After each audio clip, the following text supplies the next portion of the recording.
Some mysteries are buried so deep that even the earth tries to keep them hidden.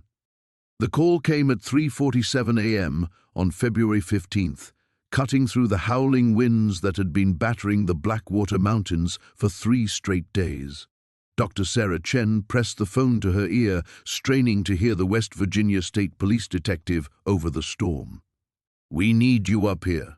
Doc found something in the old Harlow mine that's got everyone spooked."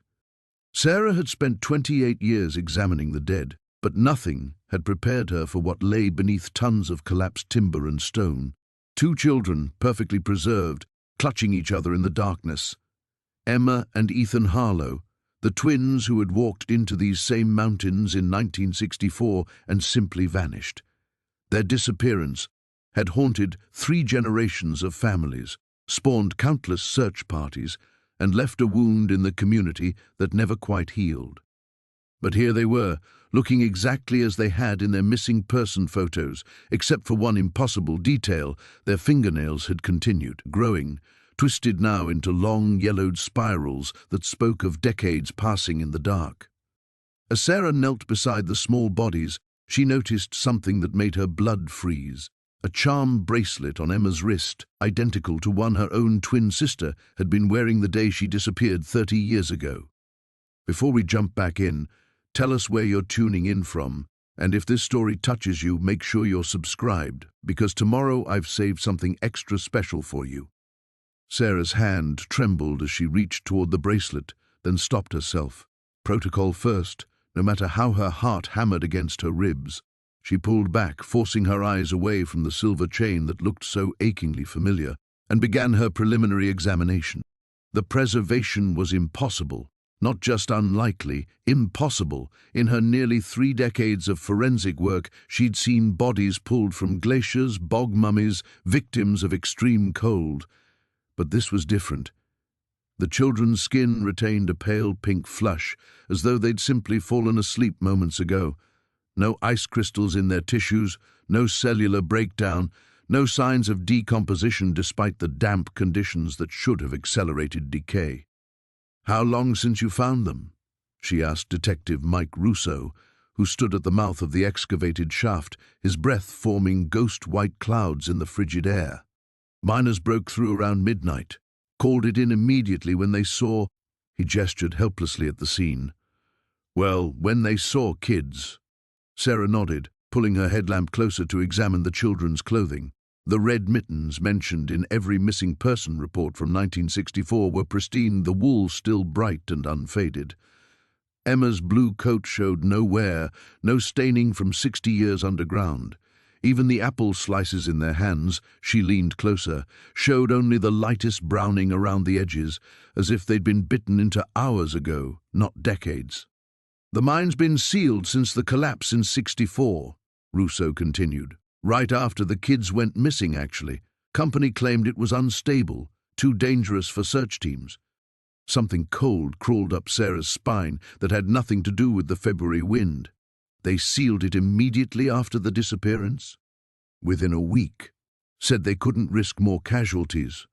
Russo's voice carried a note of skepticism that Sarah appreciated. Good detectives questioned convenient timing. She photographed every angle, documenting the impossible scene, while her mind raced through explanations that all fell short.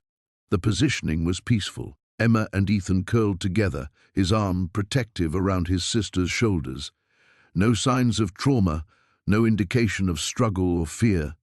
If she hadn't known better, she'd have said they'd simply laid down for a nap. But those fingernails. Sarah couldn't stop staring at them, coiled and yellowed like ancient parchment. They told a story of time passing, of years stretching into decades while these children remained somehow suspended between life and death. The charm bracelet caught her headlamp beam again, and this time she couldn't resist. Using her tweezers, she carefully lifted the silver chain.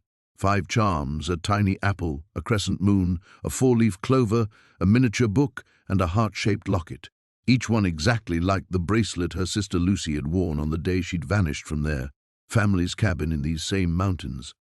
Sarah had been 12 then, old enough to remember every detail with crystalline clarity. Lucy's laugh echoing through the pines as she ran ahead on the hiking trail. The way sunlight had caught the silver charms as she'd waved goodbye, disappearing around a bend in the path. The silence that had followed when she never emerged on the other side. 30 years of searching, 30 years of wondering, 30 years of her parents aging into ghosts of themselves. Their mother had died still believing Lucy would come home someday, still setting an extra place at Christmas dinner just in case. "Doc, you okay down there?" Russo's voice seemed to come from very far away. Sarah realized she'd been staring at the bracelet for several minutes, her breathing shallow and rapid. "Fine," she managed, though her voice sounded strange even to her own ears. "Just thorough documentation." She forced herself to continue the examination, noting the children's peaceful expressions, the way their hair had continued growing in the decades since their disappearance, now long enough to pool beneath their heads like silk curtains. Everything about them suggested the passage of time, yet their bodies remained untouched by it. The mine shaft extended deeper into the mountain, disappearing beyond the reach of her headlamp. Air currents whispered up from the depths, carrying scents of earth and something else, something organic and alive that shouldn't exist in a sealed tomb. "Has anyone explored the deeper sections?" she asked. Russo shook his head. "We're waiting for the proper equipment. Cave rescue team can't get through until this storm passes, maybe another day or two." Sarah stood slowly, her knees protesting the cold and cramped position. Above ground, the blizzard continued its assault on the mountains, but down here, in the Earth's embrace, time seemed to move differently. She could feel it in the weight of the air, in the way sound traveled strangely through the tunnels. As she prepared to climb out of the shaft, her light swept across the far wall one final time. There, barely visible in the stone, were scratches, deliberate marks, carved with fingernails. Words. She moved closer, her pulse quickening as the message became clear. "We're still here. The deep places keep us. Don't let them close the door again." The ordinary world. Sarah's hands shook as she photographed the scratched message, the words searing themselves into her memory like a brand. The finality of "don't let them close the door again" echoed in the confined space, and she found herself glancing toward the deeper tunnels as if something might emerge from the darkness. "Got everything you need for now?" Russo called down, his voice tight with cold and unease. "For the preliminary examination, yes." Sarah forced herself to climb the makeshift ladder, leaving the Harlow twins in their impossible sleep. Her equipment bag felt heavier with each rung, weighted down not just by cameras and tools but by the crushing familiarity of that silver bracelet. The surface world hit her like a physical blow, wind-driven snow stinging her face, the familiar chaos of a crime scene in full swing despite the storm. State police vehicles formed a barrier against the elements, their red and blue lights painting the white landscape in urgent colors. Evidence technicians moved with practiced efficiency, though she could see the strain in their faces. Everyone felt it, the wrongness that hung over this place like a shroud. "Dr. Chen?" A young officer approached, clipboard clutched against his chest. "We need your preliminary assessment for the report." Sarah pulled off her gloves, flexing fingers still stiff with cold. "Bodies are consistent with the Harlow twins who disappeared in 1964, but the preservation is unprecedented. I'll need to transport them to my lab for proper analysis." The officer scribbled notes, then looked up expectantly. "Cause of death? Unknown. No obvious trauma." She kept her voice steady, professional. "I'll know more after the autopsy." But even as she spoke the words, Sarah knew no autopsy would explain what she'd seen down there. The impossible preservation, the continued hair growth, those ancient fingernails that spoke of decades passing while the children remained untouched by time. And that message, carved by fingernails into stone, speaking of others still trapped in the deep places. The 2-hour drive back to Charleston felt endless. Sarah's Subaru handled the mountain roads well, but the storm seemed determined to slow her progress, as if the mountains themselves didn't want her to leave. She found herself checking the rearview mirror obsessively, half expecting to see something following her down the winding highway. Her phone buzzed with the first of what she knew would be many calls. Dr. Rebecca Martinez, the chief medical examiner, her voice crackling through the Bluetooth connection. "Sarah, I just got the initial report. Twin children, 60-year disappearance. Please tell me this isn't as strange as it sounds." "It's stranger." Sarah navigated a sharp curve, her headlights cutting through the swirling snow. "Rebecca, I've never seen preservation like this. It's not natural. It's not possible." A pause. "You sound shaken. That's not like you." Sarah almost laughed at that. Rebecca had worked with her for 8 years, had seen her examine everything from mass graves to child homicides with clinical detachment. But this was different. This was Lucy's bracelet on another child's wrist, Lucy's disappearance echoing across decades. "I need full lab access for the examinations. And Rebecca, I might need to bring in some consultants, geologists, maybe anthropologists specializing in cave systems, whatever you need. The governor's already asking questions. This is going to be major news once it breaks." After ending the call, Sarah drove in silence, letting muscle memory guide her through the familiar route home. She'd made this drive hundreds of times, returning from crime scenes and excavations throughout West Virginia and surrounding states.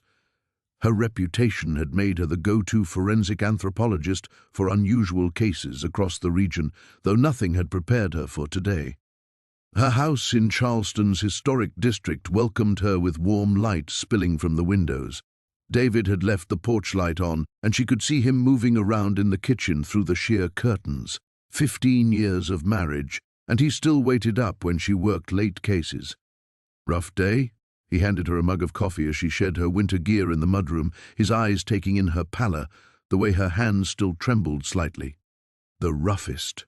She wrapped her fingers around the warm ceramic, letting the heat seep into her bones. David was a geology professor at the university, calm and steady where she was driven and sometimes reckless. He understood the demands of her work, the weight of examining humanity's darkest moments. "Want to talk about it?" Sarah looked at her husband. His graying temples, the laugh lines around his eyes, the way he'd waited up with coffee and patience despite his own early morning classes. This was her life, her ordinary world. The house they'd bought together, filled with books and comfortable furniture and photos of their travels. The garden she tended in spring, the dinner parties they hosted for colleagues, the quiet rhythm of two academics building a life together. She thought of the Harlow twins, preserved in their impossible sleep, and that message carved into stone. "We're still here. How many others might be trapped in those deep places? How many families had spent decades wondering, hoping, grieving? The case involves missing children," she said finally. "Children who disappeared when I was young."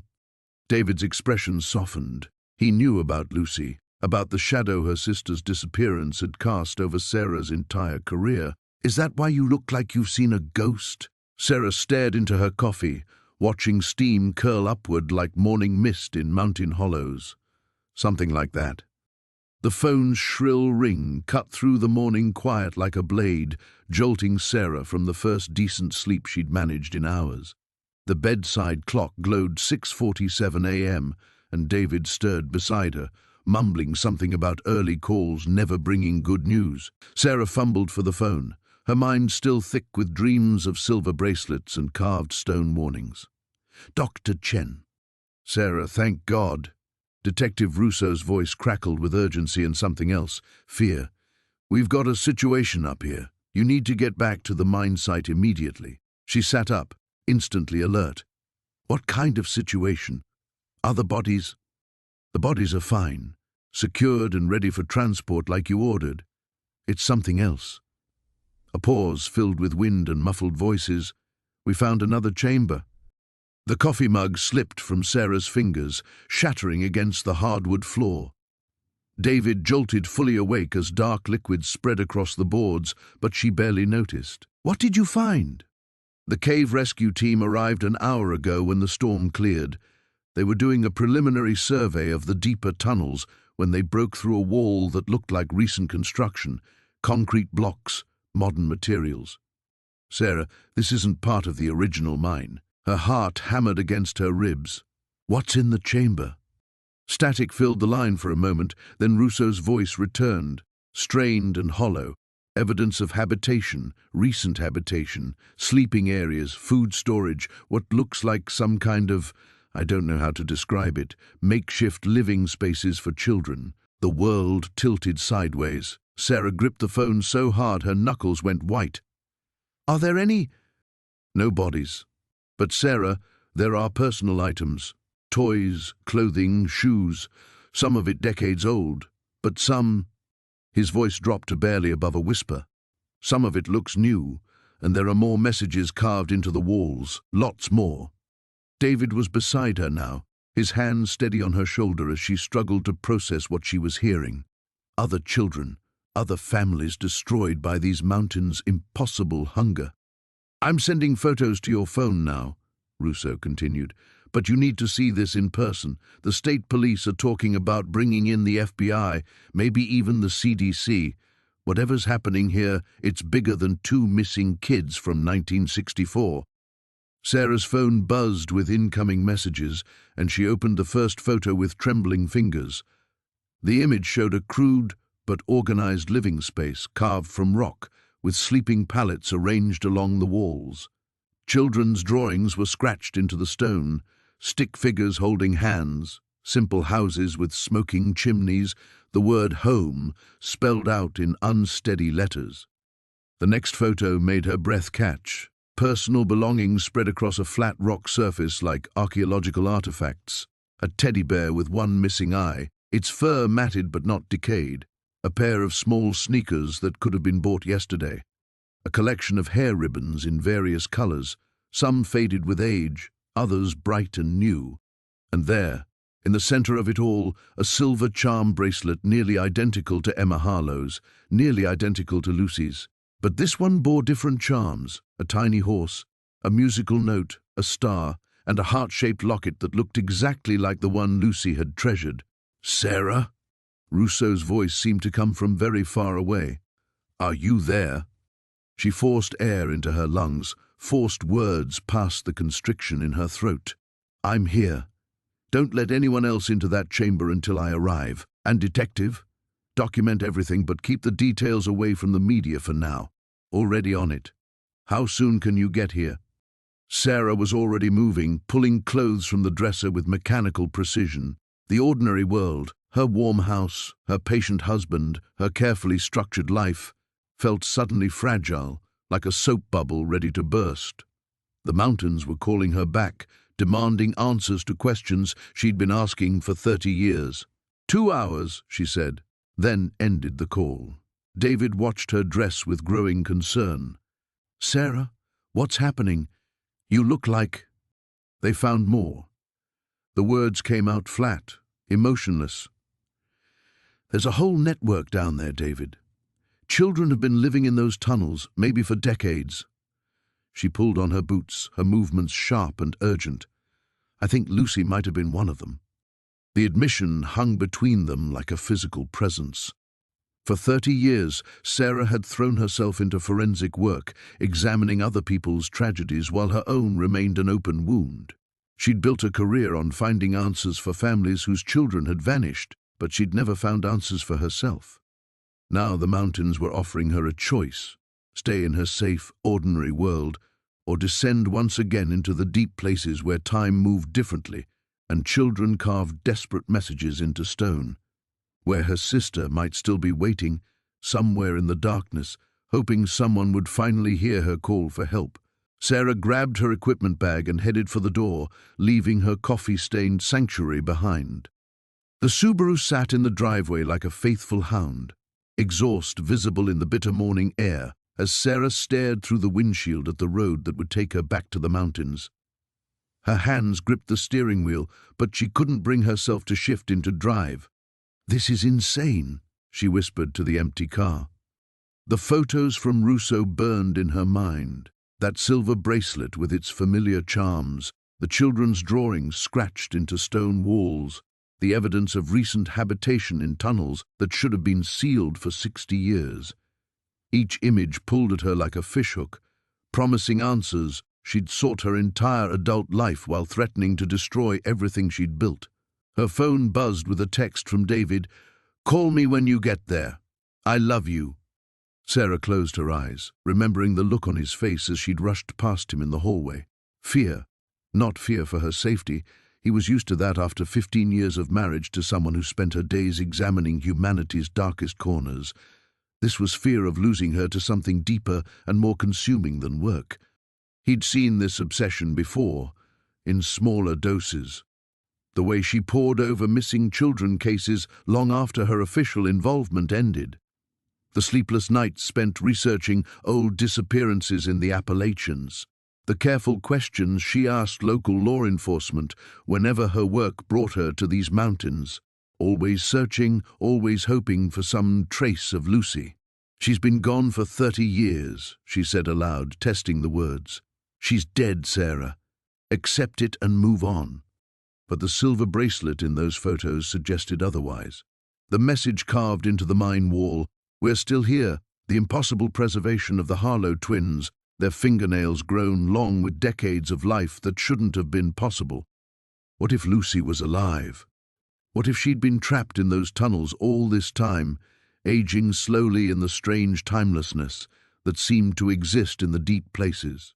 What if Sarah's parents had been right to keep hoping, right to set that extra place at Christmas dinner year after year until grief finally claimed them both? Sarah's radio crackled to life, an emergency bulletin about road conditions on Route 50. The storm had passed, but ice remained treacherous in the high elevations. It would be a dangerous drive, and she was already exhausted from yesterday's examination, from a night spent staring at the ceiling while images of preserved children danced through her mind. The smart thing would be to wait. Let the FBI take over with their resources and protocols. Let someone else crawl through those tunnels, someone without 30 years of grief coloring their judgment, someone who could examine the evidence objectively, instead of seeing their lost sister in every charm bracelet, hearing her voice in every carved message. But what if waiting meant missing Lucy? What if the authorities sealed the tunnels again, like they had in 1964? What if her sister was down there right now, hoping someone would finally come for her, and Sarah let bureaucracy and caution steal away this one chance? Her phone rang. Rebecca Martinez, the chief medical examiner. Sarah stared at the display, knowing this conversation would make everything official. Once she answered, she'd be committed to the investigation, pulled into the machinery of forensic science and legal procedure that would consume weeks or months of her life. She let it go to voicemail. The silence in the car felt oppressive, broken only by the engine's idle and her own ragged breathing. Sarah thought about her parents, her father's weekly searches through the mountains until arthritis finally stopped him, her mother's vigil at the kitchen window every evening until the day she died. They'd never given up hope, never stopped believing Lucy would come home. Sarah had been the one to give up. She'd been the one to accept the statistics, the grim reality that missing children found after the first 48 hours usually came home in body bags.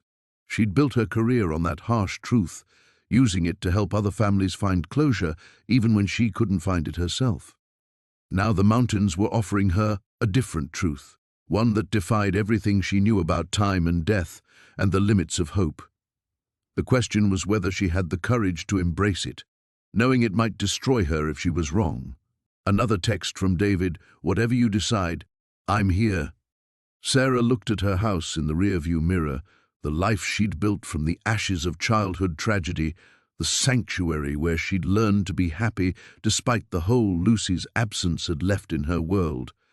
It would all be there when she returned. David would be there, patient and loving as always. But the tunnels wouldn't wait forever. The authorities would come with their equipment and procedures, their need to quantify and catalogue everything. The deep places would give up their secrets to someone, but it might not be her. Sarah put the car in drive, her decision made despite every rational objection screaming in her head. The mountains called, and she would answer. The Subaru's tires crunched over ice-slicked pavement as Sarah pulled away from her house. the familiar weight of her equipment bag in the passenger seat like a talisman against the unknown. In the rearview mirror, her sanctuary grew smaller, David's silhouette still visible in the kitchen window, the warm glow of their breakfast nook fading into Charleston's grey morning light. There would be no turning back now. The radio droned weather warnings as she navigated through the city's awakening streets, past coffee shops and early commuters, past the university where David would soon be teaching his geology students about rock formations and mineral deposits. Ordinary stones that told ordinary stories of time and pressure and change. Nothing like the impossible preservation she'd witnessed yesterday, nothing like the messages carved by desperate children in chambers that shouldn't exist. Sarah's phone buzzed incessantly on the dashboard, Rebecca calling again, probably Russo with updates, maybe even federal agencies beginning to circle like vultures around fresh carrion. She ignored them all. Each unanswered call was another bridge burned, another step away from protocol and sanity. The highway rose into the foothills, and with each mile Sarah felt the familiar pull of the mountains, that ancient gravity that had shaped her entire life. As a child, these peaks had been playground and prison both, offering endless summer adventures while concealing the darkness that had swallowed her sister. As an adult, they'd become her professional hunting ground, where she'd built her reputation examining the secrets buried in hollow graves and hidden caves. But this time felt different. This time, she wasn't coming as Dr. Sarah Chen, renowned forensic anthropologist. She was coming as Lucy Chen's sister, the girl who'd failed to protect her twin 30 years ago, who'd spent 3 decades building walls around her guilt and calling it healing. The storm had passed, but its aftermath lingered. Ice turned guardrails into crystal sculptures, and snow clung to pine boughs like burial shrouds. The landscape looked scrubbed clean, pristine and deceptive in its beauty. Sarah knew better. These mountains were hungry things, patient as geological time, willing to wait decades before revealing their appetites. Her hands cramped around the steering wheel as she remembered the photos Russo had sent, those makeshift living spaces carved from stone, the children's drawings scratched into walls, the collection of personal belongings that spoke of lives interrupted but not ended. Somewhere in those tunnels, children had survived impossible circumstances, aging slowly in pockets of timelessness while the world above forgot them. The radio crackled with news updates, a winter storm warning for the higher elevations, traffic advisories, a brief mention of ongoing investigations at an abandoned mine site in the Blackwater Mountains. Soon the media would descend like locusts, turning tragedy into entertainment, transforming missing children into content for the 24-hour news cycle. Sarah pressed harder on the accelerator. Route 50 twisted through valleys she remembered from childhood camping trips, past overlooks where her family had stopped for photos, past the diner where her father had bought ice cream for his daughters just hours before Lucy vanished. The memories felt sharper now, more vivid, as if proximity to the mountains was stripping away the protective numbness she'd cultivated over the years. Her phone rang again, David this time. She almost answered, almost pulled over to hear his voice one more time before crossing fully into whatever waited ahead. But she knew what he'd say. He'd remind her to be careful, to think rationally, to remember that she had a life worth preserving. All true, all irrelevant. Some thresholds, once crossed, changed everything that came after. The turn-off to the mine site appeared ahead, marked by fresh tire tracks and the yellow crime scene tape fluttering like prayer flags in the wind. Sarah slowed, her heart hammering against her ribs as she recognized the access road that had haunted her dreams for 30 years. Somewhere up that winding track, Emma and Ethan Harlow waited in their impossible preservation, their small hands still clutching apple slices that should have rotted decades ago. Somewhere beyond them, in chambers carved from living rock, other children had left their marks, their desperate messages, their attempts to remain human in a place that existed outside normal time, their silver bracelets and teddy bears and hope-filled drawings, evidence of lives that had continued long after the world had given them up for dead. Sarah turned onto the access road, gravel crunching beneath her tires as the ordinary world fell away behind her. The trees closed in like a tunnel, branches interlacing overhead to block out the sky. With each yard climbed, she felt herself shedding the careful identity she'd constructed. The respected scientist, the stable wife, the woman who'd learned to live with unanswered questions. By the time she reached the mine site, only Lucy's sister remained. The mine site erupted into chaos the moment Sarah's Subaru appeared through the tree line. 3 state police cruisers formed a perimeter around the excavation area, their light bars painting the snow-covered landscape in alternating red and blue. A white van marked Federal Bureau of Investigation sat parked beside the makeshift command tent, its presence confirming Sarah's worst fears. The feds had arrived faster than she'd anticipated. Detective Rousseau spotted her immediately, jogging across the uneven ground with an expression that mixed relief and apprehension. Behind him, figures in dark suits clustered around laptops and communication equipment, their voices carrying the clipped efficiency of people accustomed to taking control. "Thank God you're here," Rousseau said as Sarah climbed out of her car. "It's been a goddamn circus since dawn. FBI showed up an hour ago, CDC sending a team, and I've got 3 different federal agencies asking questions I can't answer." Sarah shouldered her equipment bag, noting the way the federal agents glanced in their direction. "Who's the lead?" "Special Agent Victoria Kane, 20-year veteran, specializes in unusual forensic cases." Rousseau's tone suggested his opinion of federal involvement. "She's been asking a lot of questions about you, actually. Seems you have a reputation." Before Sarah could respond, a woman emerged from the command tent, tall, sharp-featured, with graying hair pulled back in a severe bun. Agent Kane moved with the confident stride of someone accustomed to being the smartest person in the room, her dark eyes already cataloguing Sarah's appearance and equipment. "Dr. Chen, I presume."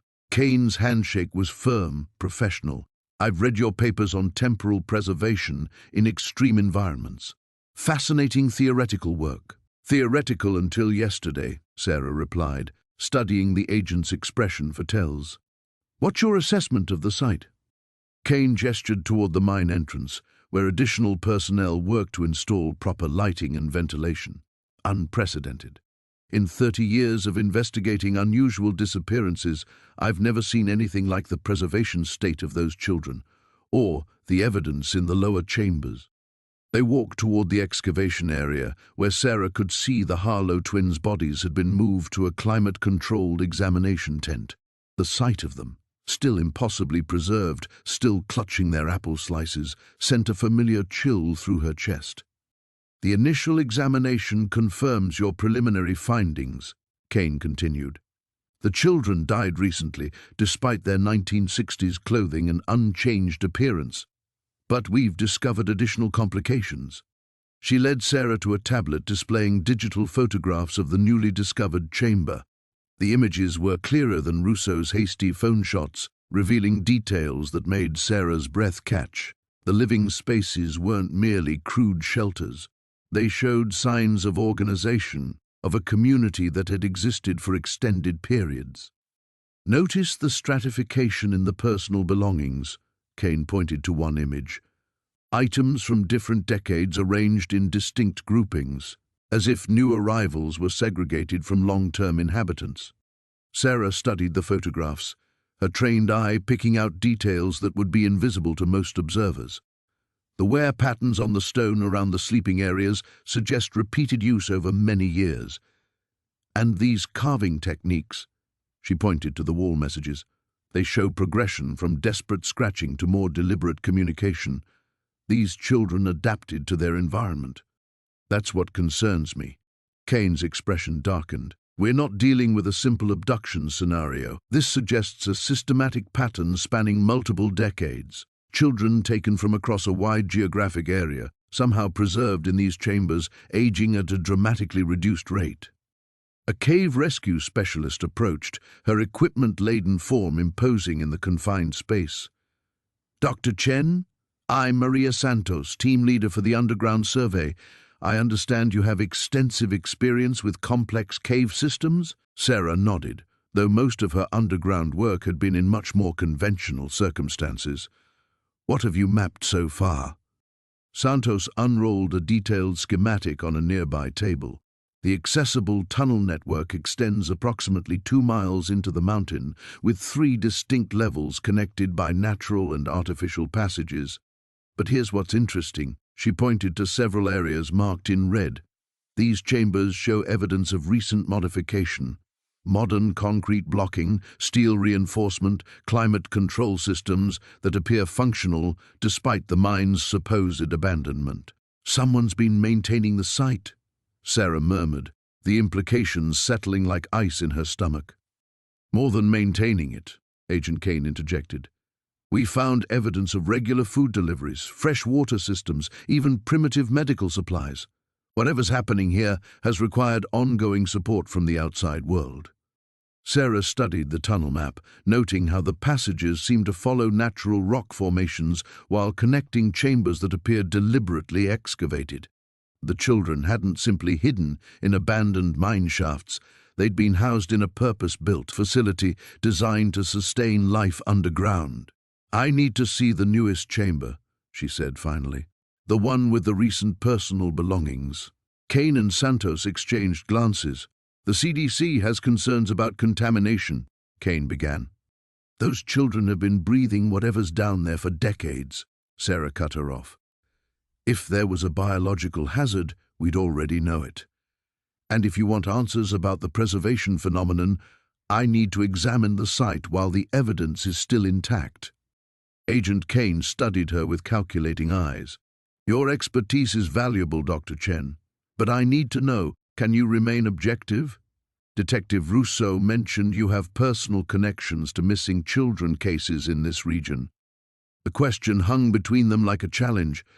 Sarah could feel the weight of their scrutiny, could sense that her answer would determine whether she remained involved in the investigation or found herself politely excluded from federal proceedings.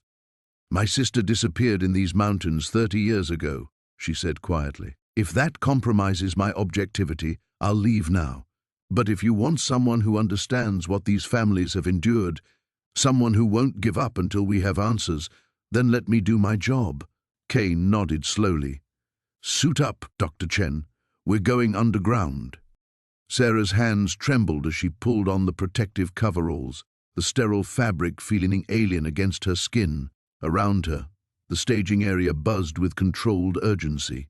Technicians checking equipment, agents coordinating communication protocols, cave rescue specialists testing their gear with methodical precision. The professional chaos should have been comforting, familiar from dozens of excavation sites over her career. Instead, it felt like the final preparations before an execution. Nervous, Maria Santos adjusted the straps on Sarah's helmet, her weathered face sympathetic. "First time in active caves can be disorienting. The tunnels play tricks with your sense of direction." Sarah forced a weak smile. "I've worked underground before. Just not while hunting for her sister's ghost," she didn't add.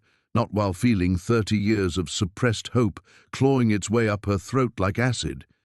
Agent Kane emerged from the command tent, her own gear making her look more like a spelunker than a federal investigator. "Final briefings in 5 minutes. We'll be working in teams of 3. Dr. Chen, you'll be with Santos and me for the initial survey of Chamber 7. Chamber 7. Even the clinical designation couldn't diminish the weight of what awaited them in the darkness. Sarah's equipment bag felt heavier than usual as she shouldered it, the familiar tools of her trade, measuring devices, sample containers, photography equipment, suddenly inadequate for whatever truth lay buried in the mountain's depths. Detective Russo appeared at her elbow, his expression troubled. "Just got word from the FBI lab in Quantico. They fast-tracked the preliminary analysis on those apple slices the Harlow twins were holding." Kane paused in her equipment check. "Results? The fruit shows cellular degradation consistent with approximately 2 weeks of preservation at low temperatures." 2 weeks, not 60 years. Russo's voice dropped. "Those kids were eating fresh apples when they died." The revelation hit Sarah like a physical blow. Fresh apples, in February, in chambers buried beneath tons of stone. Someone had been feeding them, caring for them, right up until their final moments. The systematic nature of it made her stomach churn. There's more. Rousseau consulted his notebook, clearly uncomfortable. The clothing fibers show minimal aging despite the period-appropriate materials, and the analysis detected trace amounts of modern synthetic compounds in the fabric, preservatives that weren't developed until the 1980s. Agent Kane's jaw tightened. Someone's been dressing them, maintaining the illusion of period authenticity while providing ongoing care. Sarah's mind raced through the implications. The Harlow twins hadn't simply survived in some pocket of temporal anomaly. They'd been prisoners in an elaborate charade, kept alive and artificially preserved while the world above moved on without them. The thought of children spending decades in underground chambers, aging slowly while their captors played dress-up with their lives, made her want to scream. "Dr. Chen?" Santos's voice seemed to come from a great distance. "You're looking pale. We can postpone." "No." Sarah's response came sharper than intended. She could feel the eyes of the federal team on her, evaluating her stability, questioning whether she belonged on this investigation. "I'm fine. Let's proceed." But she wasn't fine. Her sister's disappearance had always carried the terrible mercy of ambiguity. Lucy could be dead, could be living somewhere else, could have run away and built a new life. The uncertainty had been agony, but it had also been a kind of protection. Now, faced with evidence of children kept alive in underground chambers for decades, the protective ambiguity crumbled. What if Lucy was down there right now, grown into a woman who remembered having a twin sister? What if she'd spent 30 years waiting for rescue while Sarah built a career examining other people's tragedies? The guilt felt like drowning in reverse. Instead of water filling her lungs, hope was forcing out all the carefully constructed acceptance she'd used to survive. Agent Kane clipped a radio to Sarah's belt, the device's weight grounding her in the present moment. "Communication is essential down there. The tunnel acoustics can be deceptive, and we don't know how the chamber modifications might affect equipment.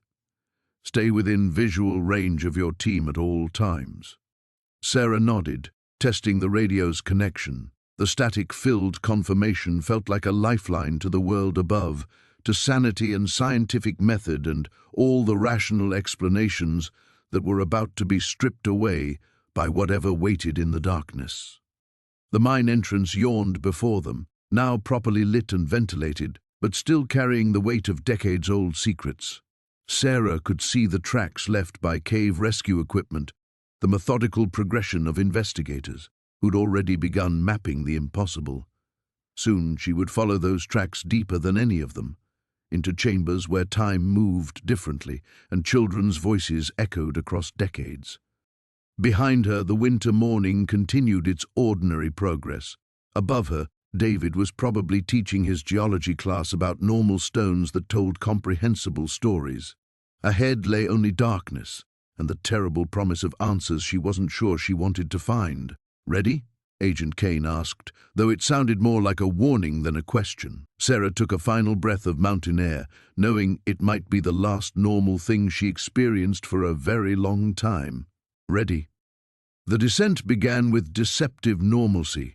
Well-lit tunnels reinforced by federal engineers, the steady hum of ventilation equipment drowning out the mountain's ancient whispers.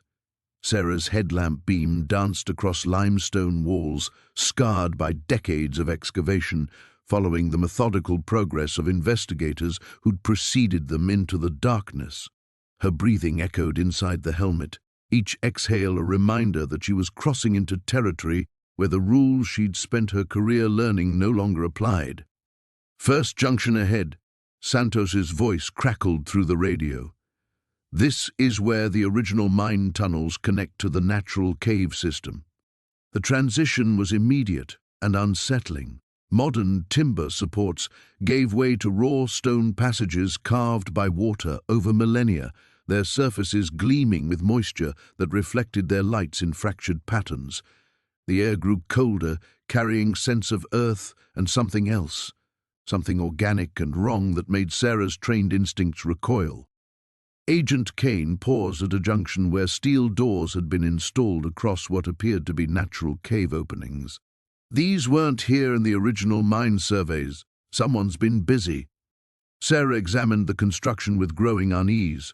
The metalwork was professional grade, designed to create sealed chambers within the cave system. Climate control, access restriction, environmental manipulation on a scale that required serious funding and planning. "How long would it take to install something like this?" she asked, running her fingers along the precision welding. "Years," Santos replied grimly. "Maybe decades of intermittent work, and it would require bringing heavy equipment through these tunnels." They continued deeper, following markers left by the advance team. The passages began to branch with increasing frequency, creating a labyrinth that would be easy to get lost in without proper guidance. Sarah found herself noting details that the cave rescue specialists missed: scratch marks on walls that suggested regular human passage, worn areas on stone ledges where people had sat or slept, the subtle signs of long-term habitation her archaeological training made impossible to ignore. "Chamber 7, 50 meters ahead," Kane announced. Sarah's chest tightened. Each step forward felt like descending into her own past, into the nightmares she'd carried since childhood. The rational part of her mind catalogued evidence and formed hypotheses, but underneath ran a current of terror that had nothing to do with scientific methodology and everything to do with the 8-year-old girl who'd lost her twin sister on a camping trip 30 years ago. The chamber opened before them like a wound in the mountain's flesh. Sarah's headlamp swept across a space that defied every assumption she'd made about the children's circumstances. This wasn't a crude shelter or desperate hiding place. It was a living area designed for long-term occupancy: sleeping platforms carved from stone and covered with modern mattresses, storage areas containing clothing from multiple decades, a water collection system that channeled condensation into clean containers. "Jesus Christ," Santos whispered. But it was the walls that stopped Sarah's breath entirely. Every available surface was covered with writing: names, dates, messages, drawings that chronicled decades of imprisonment. The earliest entries were high up, carved by children who'd had the energy and hope to reach. The newer ones clustered closer to ground level, the handwriting showing the progression from childhood to adolescence to adulthood. Emma H., October 12, 1964. "Mummy, I'm scared." Michael Santos, not related, April 1971. "If anyone finds this, tell my parents I tried to come home." Jennifer Walsh, age 13 now, I think, 1983 maybe? "The man says we can't leave until we're ready." Sarah's hands shook as she photographed the inscriptions, each message a monument to stolen time and abandoned hope. The progression told a story more horrifying than quick death. Children taken and kept, aging slowly in chambers designed to sustain life while destroying souls. And then she saw it. Halfway down the wall, carved in the careful script she remembered from shared homework sessions and past notes during boring family dinners, were 4 words that shattered 30 years of careful emotional control. "Lucy Chen, still here." The camera fell from Sarah's nerveless fingers, the crash echoing through the chamber like a gunshot. Agent Kane spun toward her, concern and suspicion warring in her expression, but Sarah couldn't form words around the scream building in her throat. "Still here, not twas here, still." "Dr. Chen, what?" Kane's voice cut off as she followed Sarah's gaze to the wall inscription. Her sharp intake of breath confirmed what Sarah's eyes were telling her, but her mind refused to accept. "We need to search every chamber," Sarah managed, her voice barely recognizable. "Every tunnel, every passage in this mountain. Because somewhere in the darkness ahead, in chambers yet unexplored, her sister might be waiting. A woman now, middle-aged, boot-alive. The hope that had died 30 years ago clawed its way back to life, terrible and desperate and absolutely undeniable. The ordeal had only begun. The inscription seemed to pulse in the beam of Sarah's fallen flashlight, each letter a knife twist in her chest. "Lucy Chen, still here." The words blurred as tears she'd refused to shed for 30 years finally broke free. Hot tracks down her face that she wiped away with shaking hands. "We move now," she said, her voice cracking with desperate urgency. "Every minute we waste—" "Dr. Chen," Agent Kane's tone carried warning. "We follow protocol. We map the chambers systematically." "Protocol?" Sarah rounded on her, months of professional composure shattered like glass. "My sister has been trapped in this hell for 30 years, and you want to follow protocol?" She was already moving toward the chamber's rear exit, her headlamp beam dancing wildly across stone walls. Behind her, Kane and Santos scrambled to follow, their radio chatter about proper search procedures fading into meaningless noise. Sarah's world had narrowed to a single imperative: find Lucy. Find her now, before— The thought broke off as she stumbled into the next chamber, and her light revealed fresh horror. This room was different, newer. The sleeping areas showed recent use, blankets still holding the impression of bodies. A meal sat half-finished on a stone shelf, soup in metal bowls, the surface barely congealed. Steam still rose faintly in the cold air. "They were just here," Santos breathed, sweeping her light across the abandoned meal. "Minutes ago, maybe." Sarah's radio crackled with urgent voices from the surface team. "Base to Underground 1, we have a situation. Seismic sensors are picking up movement in the lower tunnels. Multiple heat signatures moving away from your position." Agent Kane keyed her radio. "Underground 1 to base. How many signatures?" 12, maybe 15. Moving fast through sections we haven't mapped yet." The implication hit Sarah like a physical blow. They'd been watching, waiting, and now they were running, taking their captives deeper into the mountain's maze, taking Lucy away from her again. "Which direction?" Sarah demanded, but Kane was already studying Santos's map with growing frustration. "The signatures are moving through passages we don't have charted," Santos said. "Could be natural caves, could be excavated tunnels. Without proper mapping—" "I don't care about mapping." Sarah's voice echoed off the walls, raw with anguish. "Lucy is down here somewhere and they're moving her." She plunged toward the chamber's far exit, but Kane caught her arm. "Dr. Chen, you can't just—" Sarah jerked free and ran. The tunnel beyond split in 3 directions, each passage disappearing into impenetrable darkness. Sarah chose the center path, following nothing but instinct and desperate hope. Her breathing echoed in the confined space, harsh and panicked, while her headlamp beam revealed only empty stones stretching endlessly ahead. Behind her, Kane and Santos shouted for her to stop, to wait, to think rationally. But rational thought had abandoned her the moment she saw Lucy's name carved into that wall. 30 years of careful professional detachment, 30 years of building walls around the loss, 30 years of functioning despite the hole in her heart, all of it crumbled under the weight of that impossible hope. The passage narrowed, forcing her to duck, then opened into another chamber. Empty. She pressed forward, choosing passages at random, her radio squawking with increasingly frantic calls from the surface team. The heat signatures were moving faster, always staying ahead of the search teams, always just out of reach. In her 4th chamber, Sarah's worst fears materialized. The space was clearly a departure point, sleeping areas hastily abandoned, personal belongings scattered on the floor as if grabbed in desperate haste. Her light fell on a woman's sweater, size medium, the kind Lucy had always preferred. A coffee mug with the handle broken off exactly the way Lucy used to break things when she was nervous. And on the far wall, carved fresh into the stone with obvious urgency, 4 words that destroyed her. "Sarah, too late. Sorry." Sarah collapsed to her knees, the impact sending shockwaves through her bones. The message was still dusty with fresh stone chips. Lucy had been here, had known somehow that Sarah was coming, had waited 30 years and then been forced to flee just as rescue arrived. Her radio crackled with Kane's voice, distant and tinny.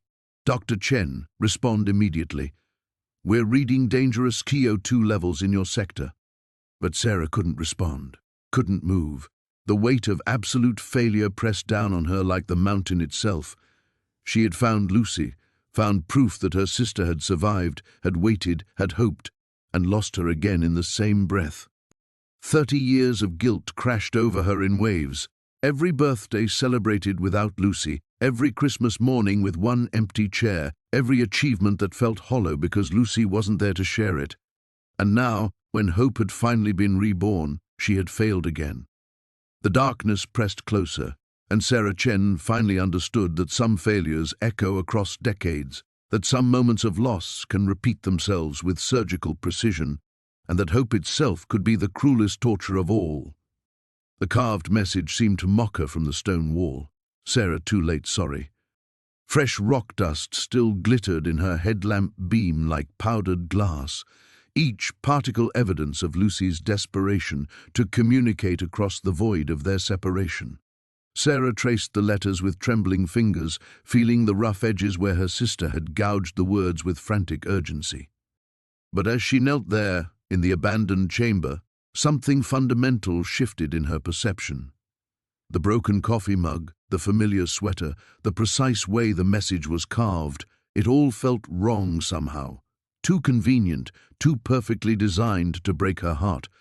Her forensic training, dormant under the weight of emotional devastation, began to reassert itself. Sarah forced herself to examine the scene with clinical detachment, to see what her desperate hope had initially obscured. The personal belongings were arranged too neatly for a panicked evacuation. The sweater lay folded, not discarded. The broken mug sat precisely positioned where her light would find it immediately. This was a stage set, a carefully constructed tableau designed to manipulate her emotions. The realization hit her like ice water.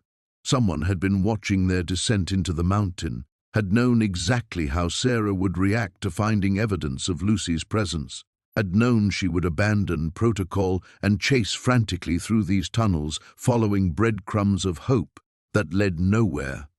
Sarah rose slowly, her mind racing through implications that rewrote everything she thought she understood.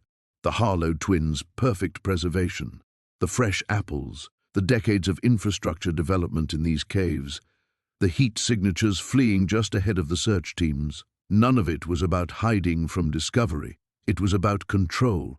"Jesus," she whispered, her voice echoing in the chamber. "We're not rescuing anyone. We're being herded." Her radio crackled again, Kane's voice tight with concern. "Dr. Chen, your CO2 levels are critical. Respond immediately." But Sarah was already moving, no longer following random passages but thinking strategically. If this was manipulation, then someone was watching, monitoring, controlling the narrative to achieve a specific outcome. The question was, what did they want? She thought about the crime scene preservation, the federal response, the media attention already gathering around the Harlow discovery. This wasn't just about the children who'd been taken. This was about creating a spectacle, a revelation that would serve some larger purpose. And Lucy's message on the wall. "Sarah, too late, sorry. Note him sorry, sorry, I couldn't wait. Just sorry." As if Lucy was apologizing for something else entirely. Sarah's headlamp caught a glint of metal in the chamber's far corner, something her initial emotional breakdown had caused her to miss. She approached cautiously and found a small surveillance camera, modern and sophisticated, its red recording light blinking steadily, watching, documenting her reaction, feeding her breakdown to observers somewhere deeper in the mountain. The full scope of her situation crystallized with terrifying clarity. She wasn't just a forensic anthropologist investigating a decades-old disappearance. She was a participant in an elaborate psychological experiment, her responses calibrated and measured for purposes she couldn't yet comprehend. But more than that, Lucy's inscription wasn't an apology for missing their reunion. It was an apology for what was about to happen to Sarah. Her radio squawked with increasing urgency. "All underground teams, evacuate immediately. Seismic activity indicates possible structural instability." But Sarah recognized the lie now. The carefully orchestrated emergency designed to drive her deeper into the maze, away from her support team, into whatever confrontation waited in the mountain's heart. Sarah keyed her radio for the first time since entering this chamber. "This is Dr. Chen. I'm not lost. I'm not in distress. And I'm not running blind anymore." Kane's voice came back sharp with surprise. "Dr. Chen, what's your status?" "My status is that I finally understand what's happening here." Sarah stared directly into the surveillance camera, addressing whoever watched from the other end. "You want me isolated. You want me desperate. You want me to make emotional decisions that serve your agenda. But I'm done playing your game." She began methodically destroying the camera equipment, using a geology hammer from her kit to reduce the sophisticated electronics to sparking fragments. "You took my sister 30 years ago. You've kept her alive to use as leverage against this moment, but you made one mistake." The camera's red light died under her hammer blows, but Sarah continued speaking to the watchers she knew were listening through other devices. "You assumed I was still the helpless 8-year-old who lost her twin. You planned for the woman who built her career around solving other people's tragedies to avoid facing her own. But you didn't plan for the forensic anthropologist who spent decades learning to think like a predator." Sarah gathered her equipment with calm precision, her emotional breakdown transformed into cold, analytical fury. Somewhere in this mountain, Lucy waited, not as a victim to be rescued, but as bait in a trap 30 years in the making. The difference was that now Sarah understood the game, and she intended to win. Sarah moved through the tunnels with newfound purpose, her earlier panic replaced by methodical calculation. The geology hammer felt solid in her grip, a tool that could serve multiple purposes in the confrontation she now knew was inevitable. Her headlamp beam cut through the darkness ahead, but she no longer relied solely on sight. Instead, she listened to the mountain itself. Air currents carried sound differently through the carved passages versus natural cave formations. The echo patterns revealed chamber sizes and tunnel directions. Most importantly, the subtle vibrations through the stone floor told her where the real activity was happening. Not in the mapped passages where the search teams floundered, but in sections that predated any official survey. Her radio remained deliberately silent despite increasingly urgent calls from Kane and the surface team. Let them think she'd broken down completely. Let them follow their emergency protocols while she approached this from an entirely different angle.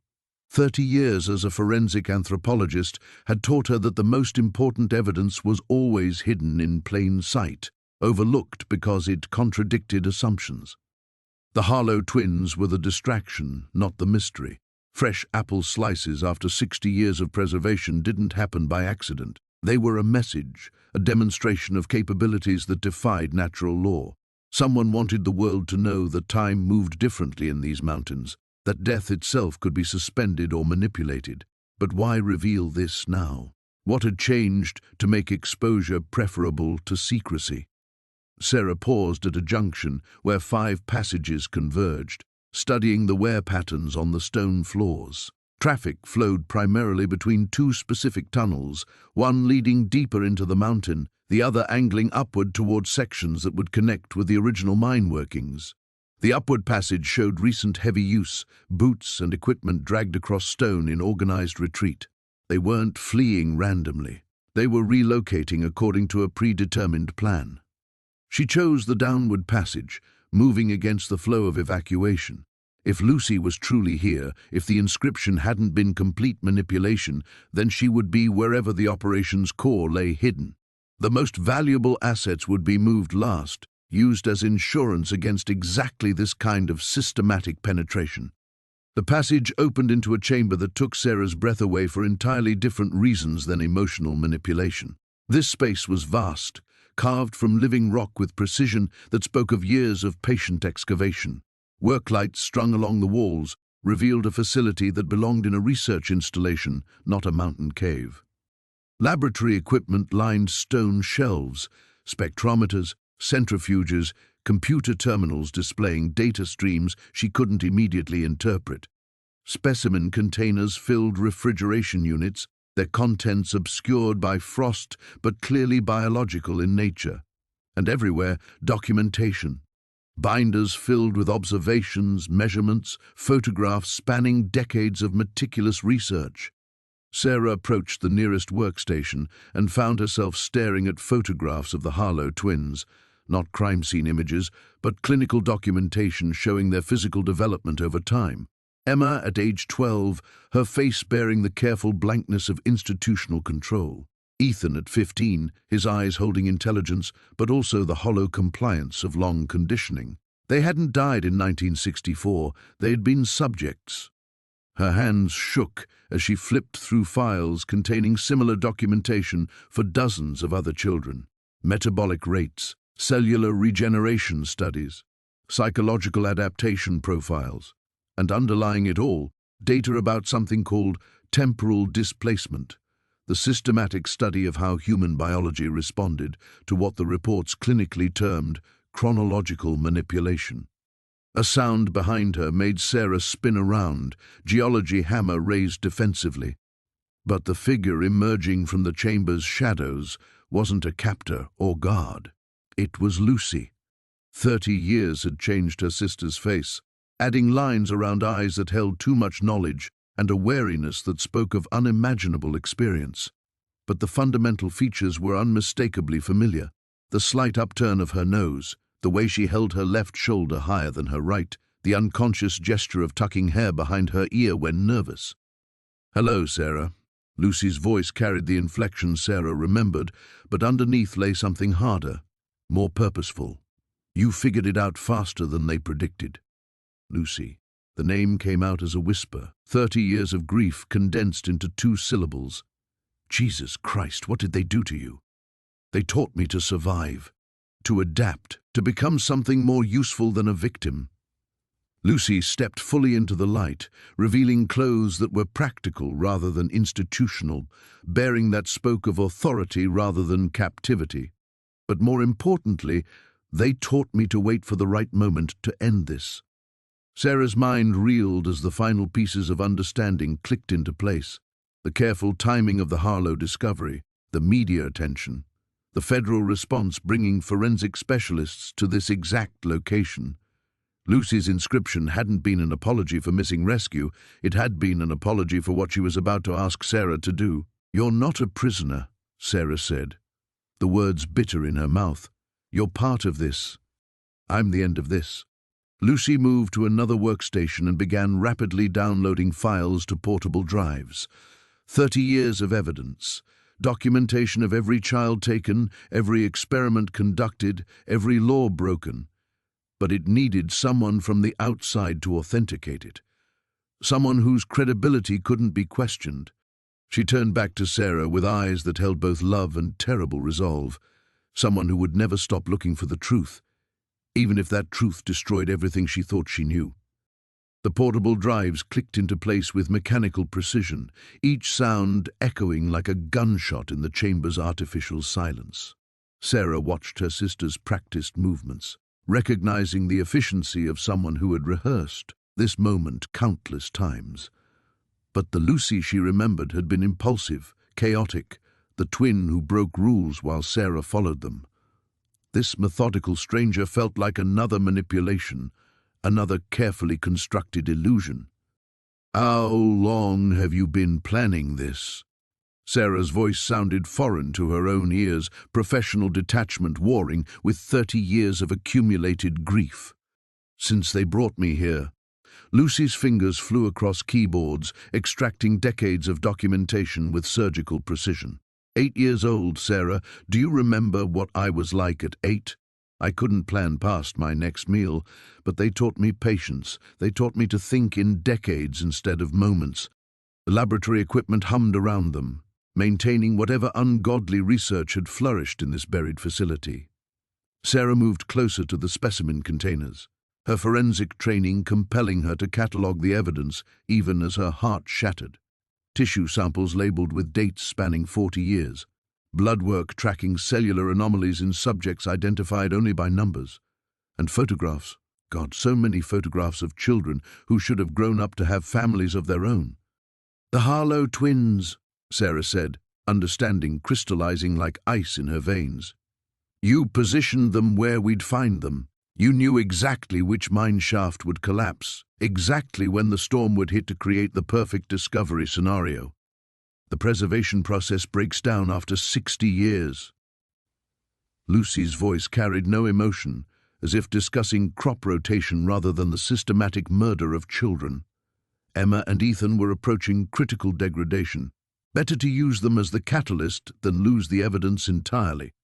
Sarah's geology hammer felt suddenly heavy in her grip.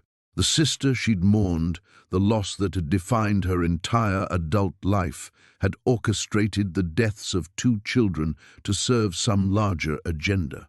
You killed them. You killed children to bring me here. I ended their suffering. Lucy finally looked up from her data extraction, meeting Sarah's eyes with the terrible calm of absolute conviction. Do you know what 60 years of temporal suspension does to a human mind?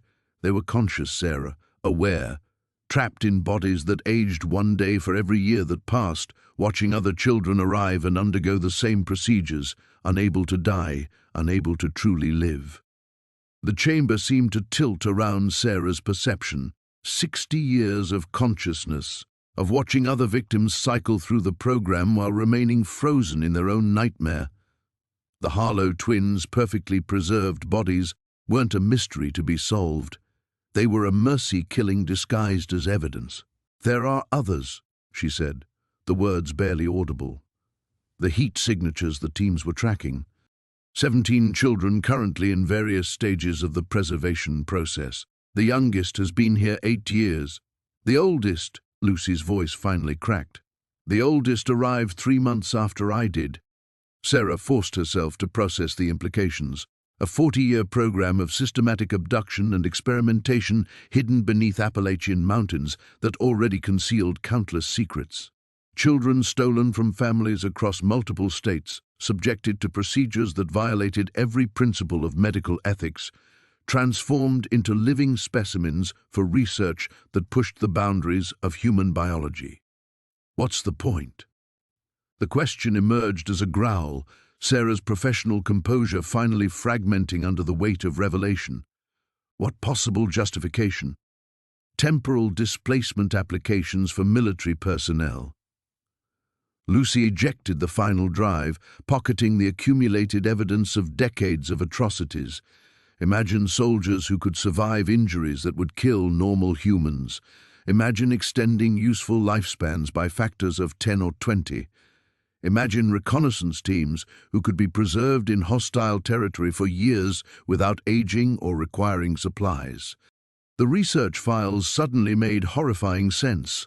Metabolic suspension, cellular regeneration enhancement, psychological conditioning to maintain sanity during extended temporal displacement. The missing children hadn't been random victims, they'd been test subjects for technology that could revolutionize warfare. The federal government, Sarah said, pieces clicking together with nauseating clarity. This isn't some rogue operation, this has official sanction. At official sanction. Lucy moved toward the chamber's exit, her mission apparently complete. Budget oversight, regulatory compliance, ethical review committees. Bureaucracy moves slowly, but it moves. The program was scheduled for termination within 18 months, all evidence destroyed, all subjects disposed of. The clinical terminology hit Sarah like physical blows. Disposed of. 17 children who had survived decades of unimaginable abuse, scheduled for elimination to protect institutional secrets. So you decided to expose everything first. Sarah followed her sister toward the tunnels, understanding finally taking shape. Use media attention around the Harlow discovery to force official acknowledgement before they could complete the cover-up. I decided to give you a choice. Lucy paused at the chamber's threshold, turning back with eyes that held both love and terrible resolve. You can authenticate this evidence, your credentials, your reputation, your 30-year career investigating exactly these kinds of crimes. Or you can walk away, let the program terminate on schedule and pretend you never found any of this. The weight of decision settled on Sarah's shoulders like the mountain itself. 30 years of seeking truth, of speaking for victims who could no longer speak for themselves. But this truth would destroy everything: careers, institutions, the comfortable fiction that such atrocities belong to history rather than contemporary reality. Behind them, deeper in the facility, she could hear movement, the remaining subjects, still trapped in their temporal prison, waiting to learn whether exposure would bring salvation or simply a different kind of death. Lucy held out a portable drive, its plastic surface warm from recent use. "The choice was always yours, Sarah. It just took 30 years to arrange the circumstances where you could make it." Sarah stared at the portable drive, its innocuous plastic surface containing enough evidence to topple governments and destroy lives. The weight of 30 years pressed against her chest. Every case she'd worked, every victim she'd fought to identify, every truth she'd dragged from silence and shadow. This was why she'd become a forensic anthropologist. This was the moment her entire career had been building toward. But Lucy's eyes held something Sarah had learned to recognize in her decades of examining crime scenes, the look of someone who had crossed lines that could never be uncrossed. "Show me," Sarah said, pushing the drive back toward her sister. "Before I authenticate anything, I need to see them. The 17 children. I need to understand exactly what I'm exposing them to." Lucy's face shifted through emotions too complex for easy interpretation. "Sarah, you don't..." "I've spent my entire adult life speaking for victims. I won't start making decisions about their fate based on spreadsheets and clinical reports." Sarah's voice carried the authority of 3 decades investigating humanity's worst impulses. "If I'm going to destroy my career, my life, everything I've built, if I'm going to trust the sister who let me mourn her for 30 years while she orchestrated this nightmare, then I see them first." The silence stretched between them, filled with the electronic hum of equipment and the distant sound of movement deeper in the facility. Finally, Lucy nodded. "Containment level 3, she said, moving toward a passage Sarah hadn't noticed, concealed behind mobile equipment panels. "But Sarah, what you're about to see, there's no coming back from this knowledge. Once you understand what's been done to them, what they've become, there's no pretending this is just another case." They descended through passages that grew increasingly sophisticated, stone walls giving way to reinforced concrete and steel. Security systems blinked offline at Lucy's touch, biometric scanners, electronic locks, monitoring equipment that registered their passage but raised no alarms.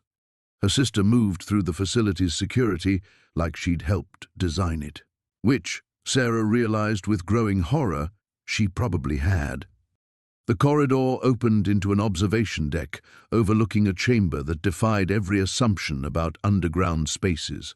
The room beyond the reinforced glass stretched out like an underground dormitory, lit by soft artificial lighting that mimicked natural daylight. Children moved through the space with deliberate purpose, reading, working on what appeared to be educational tablets, tending to small garden plots that flourished under grow lights. But something was wrong. Their movements held the careful precision of much older individuals. Their faces showed intelligence and awareness that belonged to decades of accumulated experience, not the years their bodies suggested. "Temporal displacement doesn't just affect aging," Lucy explained, her voice clinical despite the tremor Sarah detected beneath the surface. "It accelerates cognitive development while suppressing physical maturation. These children have the emotional and intellectual capacity of adults who've lived through trauma most humans couldn't survive." Sarah pressed against the observation window, her trained eye cataloging details that painted an increasingly horrifying picture. The youngest child, perhaps 8 years old physically, was teaching advanced mathematics to 2 others who appeared to be teenagers but moved with the calculated efficiency of much older individuals. Their eyes held depth that spoke of experiences no child should possess. "They know," she whispered. "They know what's been done to them. They've always known." Enhanced cognitive function was part of the experimental protocol. Lucy activated an intercom system, and sounds from the chamber below filtered through. conversations conducted in multiple languages, discussions of literature and philosophy that belonged in graduate seminars, not among children. The psychological conditioning was designed to help them adapt to their circumstances, to find meaning and purpose despite their situation. One of the children looked up at the observation window, making direct eye contact with Sarah. The child appeared to be perhaps 12 years old, but her gaze held recognition, understanding, and something that made Sarah's blood run cold. Pity. Pity for the woman just discovering truths these children had lived with for years. "Oh my God," Sarah breathed. "They're not victims anymore. They're something else entirely. They're survivors." Lucy's voice carried pride and anguish in equal measure. They've created their own society, their own support systems, their own methods of psychological survival. But Sarah, the termination protocol doesn't distinguish between victims and survivors. In 18 months, every one of them will be dead, unless this evidence reaches the right people. The full scope of Lucy's manipulation crystallized with devastating clarity. This wasn't just about exposing government crimes, it was about saving 17 individuals who had transcended their victimhood to become something unprecedented, children with the knowledge of adults, survivors with capabilities that challenged basic assumptions about human development and adaptation. Sarah understood now why Lucy had spent 30 years orchestrating this moment, why her sister had allowed her to grieve, to build a career, to develop the exact credentials and reputation needed to authenticate evidence that would save lives that shouldn't technically exist. The portable drive felt different in her hands now, not just evidence of atrocities, but a lifeline for 17 souls who had transformed unimaginable suffering into something approaching transcendence. "What happens to them if I do this?" Sarah asked. Lucy met her eyes through the observation window's reflection. "We find out together." The words hung between them like a bridge neither sister could cross without fundamentally changing who they were. Sarah felt the mountain pressing down above them. 60 years of buried secrets demanding resolution. 17 enhanced children waiting for a decision that would determine whether they lived to see another dawn. Then the lights went out. Emergency power kicked in seconds later, bathing the observation deck in hellish red light. Alarms began screaming through the facility's corridors, not the measured beeps of routine systems, but the urgent wail of total security breach. Lucy's face went white in the crimson illumination. "They're early," she whispered, fingers flying over control panels. The termination protocol wasn't supposed to activate for another 18 months. "What's happening?" Sarah gripped her sister's arm, feeling muscle tension that spoke of coiled desperation. "Sterilization sequence. They're going to flood the entire facility with neurotoxin." Lucy's voice cracked as displays around them flickered between system warnings and countdown timers. 90 minutes until atmospheric release. Everyone inside dies. You, me, the children, anyone who might testify about what happened here. Through the observation window, Sarah watched the 17 survivors move with terrifying efficiency. No panic, no screaming, just immediate, practiced evacuation procedures that spoke of drills rehearsed countless times. They disappeared through exits Sarah hadn't noticed, vanishing into the facility's deeper recesses like smoke. "There's a way out?" Sarah asked. "There was supposed to be." Lucy pulled up facility schematics on multiple screens, red warning indicators spreading across the blueprints like digital infection. Emergency tunnels to the surface. But they're sealing everything. Every exit, every ventilation shaft, every possible escape route. The observation deck shuddered around them, massive mechanical systems engaging somewhere in the mountain's depths. Sarah felt the change in air pressure as blast doors locked into place, transforming their underground laboratory into a tomb. "You planned for this," Sarah said, understanding flooding through her with cold certainty. 30 years of preparation, and you knew they'd activate the kill switch the moment you started downloading files. Lucy's laugh held no humor. "I planned for controlled exposure, media attention, congressional hearings, public outrage forcing accountability. I didn't plan for them to murder everyone with potential knowledge and blame it on a mining accident during the worst blizzard in decades. Sarah's forensic mind raced through the implications. The storm above would prevent immediate rescue operations. By the time emergency crews could reach the collapsed mine entrance, any evidence of the facility would be destroyed by the neurotoxin release. 17 enhanced children would become unidentifiable remains, their extraordinary abilities reduced to curious anomalies in tissue samples that would conveniently disappear during processing. "The portable drives," Sarah said, grabbing Lucy's shoulders. "Upload everything to external servers, cloud storage, media outlets, academic databases, flood the internet with evidence they can't suppress. No signal penetration this deep, no network access." Lucy's voice held the flat despair of someone whose meticulous plans had just crumbled. "The drives are useless unless we physically get them to the surface."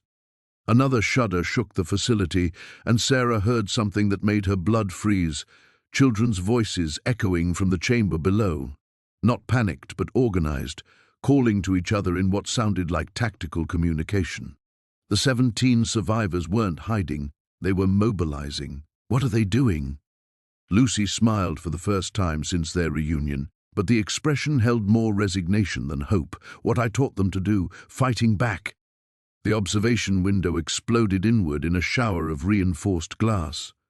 Sarah threw herself sideways as the barrier between observation deck and containment chamber disintegrated under controlled demolition. Through the smoke and debris, figures emerged with purpose that defied their apparent age. The child who had made eye contact earlier stepped through the wreckage, her 12-year-old face wearing an expression of adult determination. "Dr. Chen," she said, her voice carrying authority that belonged to someone who had commanded respect for decades. "My name is Anna. I've been waiting 30 years to meet you." Sarah stared at the child who spoke like a veteran commander, whose eyes held knowledge that predated her physical existence. "How do you know who I am?" Lucy told us about her sister, the forensic anthropologist who never stopped looking for truth, the woman who would risk everything to speak for victims who couldn't speak for themselves. Anna gestured to the other children emerging from the smoke, their faces showing intelligence far beyond their years. "We need you to do something that will either save us all or kill us all." Lucy stepped forward, understanding dawning in her expression. "The emergency broadcast system. If we can reach the surface transmission equipment, we can upload the evidence directly to every media outlet simultaneously," Anna finished. "But the path to the surface goes through zones already filling with neurotoxin. Adults can't survive the exposure." Sarah felt the weight of impossible choice settling on her shoulders. 16 enhanced children looking at her with eyes that held too much knowledge. Her sister finally revealing the true scope of her decades-long manipulation, and 87 minutes until everyone in the facility died anyway. "What are you asking me to do?" Anna held out a portable drive, its surface warm from recent use. "Trust us to save ourselves, and help us save you." Sarah looked at the drive in Anna's small hand, then at the faces surrounding her. Children who spoke with the wisdom of veterans, survivors who had transcended every category she understood. The weight of 30 years crashed against this single moment, every victim she'd identified, every family she'd given closure, every truth she'd dragged from silence. "You're asking me to send children into a death trap." "We're asking you to let us choose our own fate," Anna replied, her voice carrying the steady authority of someone who had faced impossible decisions before. "For 30 years, adults have decided what happens to us, what's done to us, how we live, how we die, whether we exist at all." Lucy moved closer, her face etched with anguish. "Sarah, they have capabilities we never anticipated. Enhanced metabolism, resistance to toxins, cognitive processing speeds that... They're still children." The words erupted from Sarah with force that surprised even her. "Enhanced or not, traumatized or not, they're still... We stopped being children the moment they put us in those chambers," another voice interrupted. Sarah turned to see a boy who couldn't be more than 10 physically, but whose eyes held decades of accumulated wisdom. We've been dying slowly for years. This just gives us a chance to die for something that matters." Through the facility's speakers, a mechanical voice announced, "Atmospheric release in 78 minutes. All personnel must evacuate immediately." Sarah felt the mountain pressing down above them, the weight of 60 years of buried secrets demanding resolution. In her hands, the portable drive contained evidence that could topple governments, expose atrocities, change everything. But the cost, there has to be another way, she said desperately. Anna shook her head. The surface transmission array is 1,200 feet up through corridors already flooding with neurotoxin. Adult lung capacity can't process the filtered air mixture fast enough. But our enhanced metabolism could kill you just as easily. Could save all of us. Anna's voice softened, showing glimpses of the child she might have been in different circumstances. "Dr. Chen, you've spent your career speaking for victims who couldn't speak for themselves. We're asking you to let us speak for ourselves." Sarah looked at Lucy, searching her sister's face for guidance, for any indication that this wasn't the only choice remaining. But Lucy's expression held the same desperate resolve Sarah had seen in the faces of parents identifying their children's remains, the look of someone who had already accepted the unacceptable. "The broadcast will reach every major media outlet simultaneously," Lucy explained, her voice clinical but shaking. "Network news, cable stations, internet platforms, social media. Too many sources to suppress, too widespread to contain. But it requires someone to physically interface with the surface equipment." "How long?" Sarah asked, the question scraping her throat raw. 12 minutes to reach the array. 3 minutes to upload. 15 minutes back if they move fast. Anna's mathematical precision made the insanity sound almost reasonable, well within survivable exposure limits for our enhanced physiology. Sarah closed her eyes, feeling the weight of decision crushing her chest. Every instinct screamed against sending children into mortal danger. Every principle she'd built her career on demanded she protect the vulnerable, not sacrifice them for abstract notions of justice. But these weren't ordinary children anymore. They were survivors who had transformed unimaginable suffering into something approaching transcendence. They were victims who had become their own advocates, their own saviors. "If I give you this," Sarah said, holding up the drive, "I'm not just ending my career. I'm ending the person I've been for 30 years, the woman who protects victims instead of sending them into harm's way. You're becoming the person we need you to be," Anna replied gently. The sister Lucy waited 3 decades to trust with this choice. The truth hit Sarah with devastating clarity. This had always been about choice. Not Lucy's choice to fake her death and orchestrate this revelation, not the government's choice to terminate the program, but Sarah's choice to trust the very people she'd spent her life trying to protect. Sarah looked at the 17 faces surrounding her, seeing not victims but individuals who had transcended victimhood to become something unprecedented, children with adult wisdom, survivors with capabilities that challenged every assumption about human development and resilience. The portable drive felt warm in her hands as she extended it toward Anna. "Promise me something," she whispered. "Anything. Promise me you'll all come back." Anna's smile held sorrow and hope in equal measure. "We promise we'll try." As Sarah released the drive into Anna's small hands, she felt 30 years of certainty crumble around her. The forensic anthropologist who had always spoken for the dead was finally learning to trust the living. The sister who had mourned Lucy's loss was choosing to believe in her resurrection. The woman who had built her identity on protecting victims was discovering what it meant to let them save themselves. 68 minutes remaining, the mechanical voice announced, as 17 enhanced children prepared to climb toward light that might blind them all. The observation deck fell silent except for the mechanical hum of failing life support systems. Sarah watched Anna disappear through the shattered window with the portable drive, leading 16 other enhanced children toward passages that would either deliver salvation or death. The weight of her decision settled into her bones like winter cold. "They're gone," she whispered, more to herself than to Lucy. Her sister moved to the control panels, fingers dancing across keyboards with desperate efficiency. Not gone, fighting. Lucy's voice carried a tremor Sarah had never heard before, the sound of someone whose 30-year plan had just been entrusted to children who shouldn't exist. I can track their progress through the facility's internal sensors until they reach the neurotoxin zones. On the screens around them, 17 small figures moved through corridors with tactical precision that belonged in military operations, not rescue missions led by children. They communicated through hand signals, navigated emergency lighting with night vision efficiency, and demonstrated coordination that spoke of years preparing for exactly this scenario. "You trained them for this," Sarah said, understanding crystallizing as she watched Anna's team split into 3 groups, each taking different routes toward the surface transmission array. All those years of educational programs and psychological conditioning, you were preparing them to save themselves. Lucy's laugh held no humor. I was preparing them to survive in a world that would never accept what they'd become. I never imagined they'd have to fight for the right to exist at all.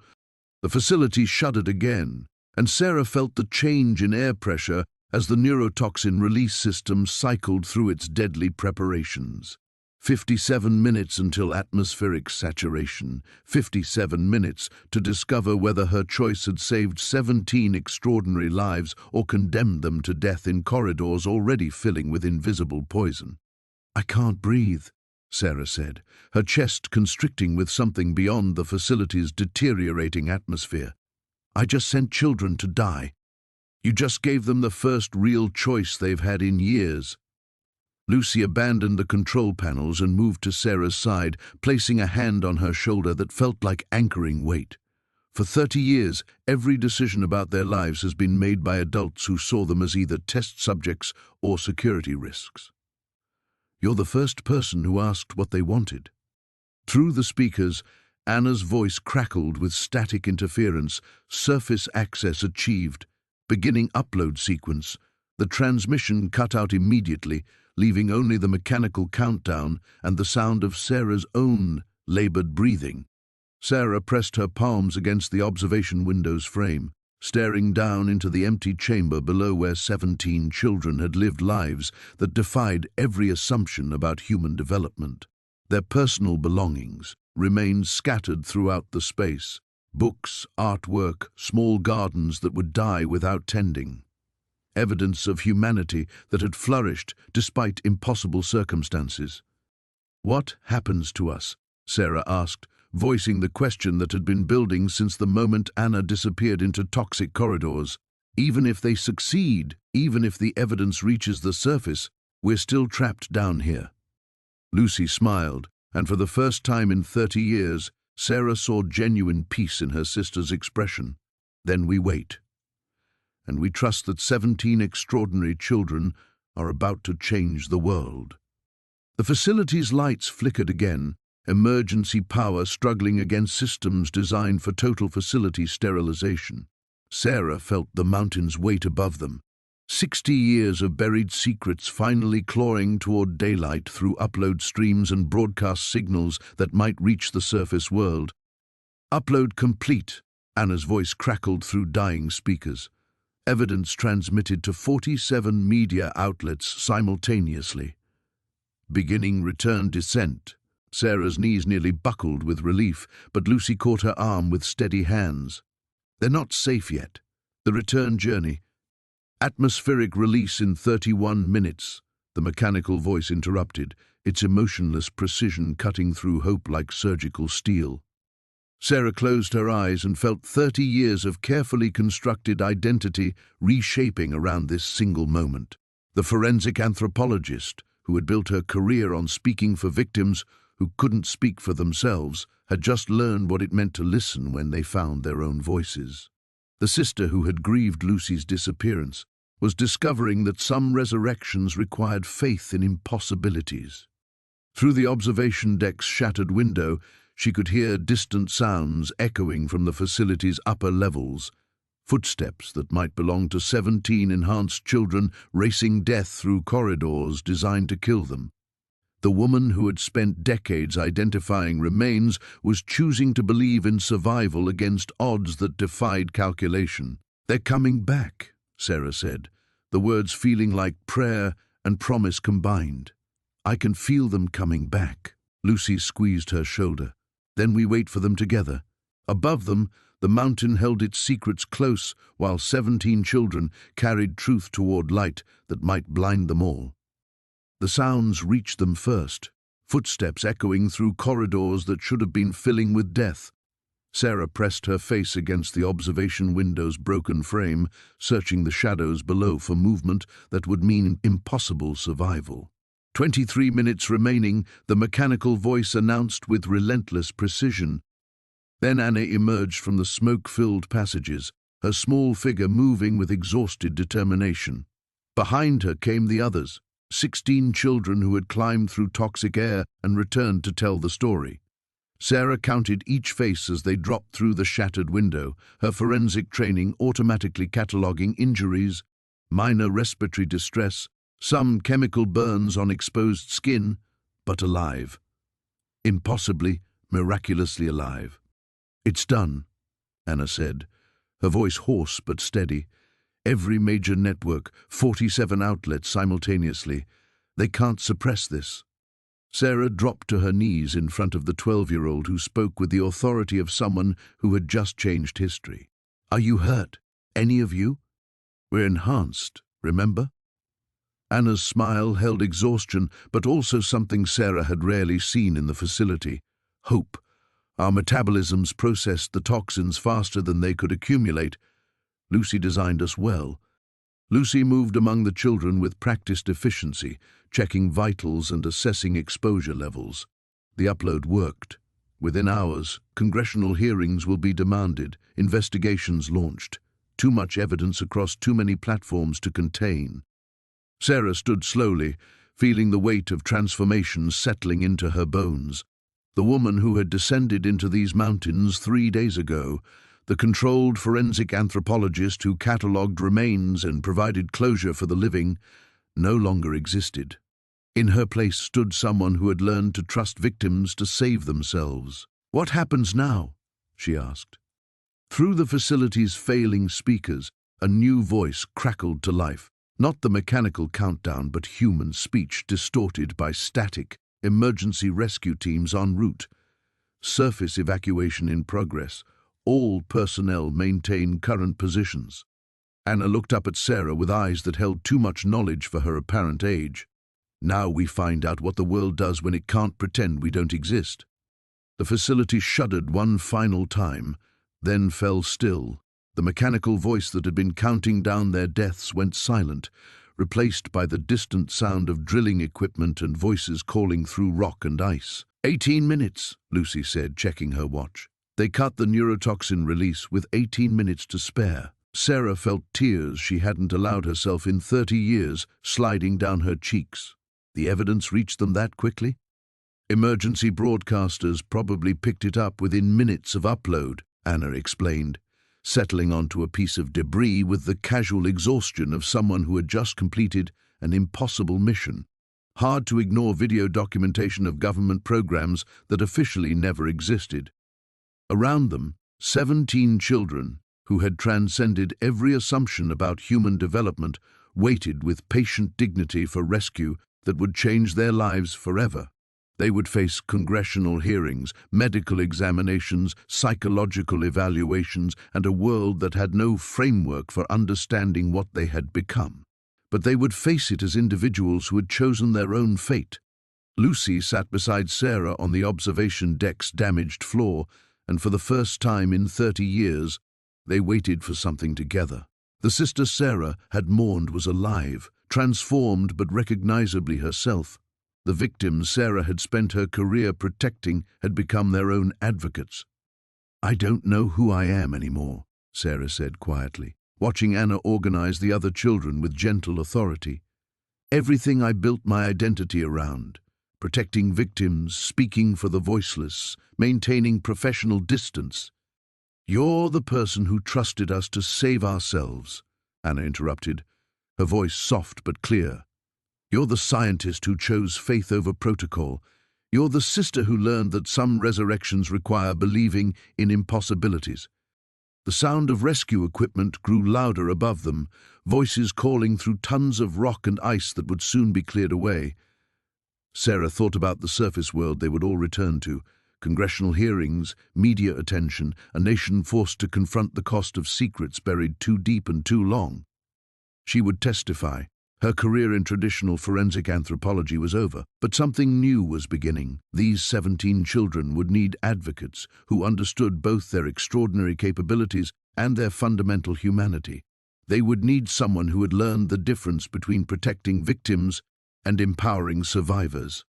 "When we reach the surface," Sarah said, looking at the faces around her, her sister, alive after 30 years, children who had become more than children, a family forged in impossible circumstances, everything changes. Anna smiled with the wisdom of someone who had already survived transformations that should have been impossible. Everything already changed. We're just going home to tell people about it. Above them, the mountain continued its ancient patience, while rescue teams carved paths toward light that would illuminate secrets buried for 60 years. The surface was blinding. Sarah emerged from the rescue shaft, squinting against February sunlight that seemed impossibly bright after 3 days in underground chambers. The world above had transformed while they waited. What had been an isolated excavation site was now a sprawling command center bristling with federal vehicles, media trucks, and enough satellite dishes to connect with half the globe. "Dr. Chen!" A dozen voices called her name simultaneously.